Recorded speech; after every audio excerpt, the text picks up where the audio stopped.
Ayan, good morning. Para po sa mga nakakuha na ng ayuda nung nakaraan, tapos nasama ulit sa listahan ngayon o kaya na-text ng Joyride, wag na po tayong mag-aksaya ng oras, wag na po tayong mag-aksaya ng gas, dahil sigurado ako hindi po talaga kayo makakapag-claim.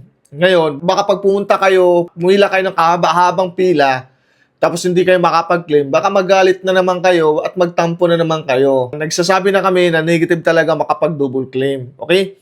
Ngayon, ang sinasabi ninyo na hindi nyo naman kasalanan, bakit kayo na-text, bakit kayo nalagay sa listahan, kasalanan ng DSWD yan, ng LTFRB o ng Joyride yan, walang ganon.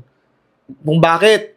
Dahil halos karamihan yung iba dito, dual app, merong delivery sa ibang platform, merong MC Taxi sa ibang platform, halo-halo-halo na.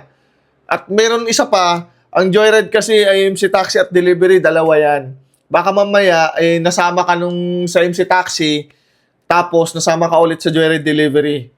Kaya yun, nagkaroon na bakit kayo na-text ulit kahit nakapag-claim na kayo nung nakaraan. So nag-announce na kami na bawal ang double claim, nag-announce na rin ang DSWD. Nasa inyo na yan kung pupunta kayo at magbakasakali kayo, kung makakuha kayo, swerte nyo. Okay? Pero walang double claim. Ngayon, kung hindi man kayo makakapag-claim ulit, dahil pumunta kayo, pumila kayo sa kahaba-habang pila, huwag kayong magalit mamaya at huwag kayong magtampo ha. Huwag kayong, baka mamaya sisihin nyo si Joyride, bakit tinext kayo, wala naman pala kayong makuha. Basta nagsabi na kami.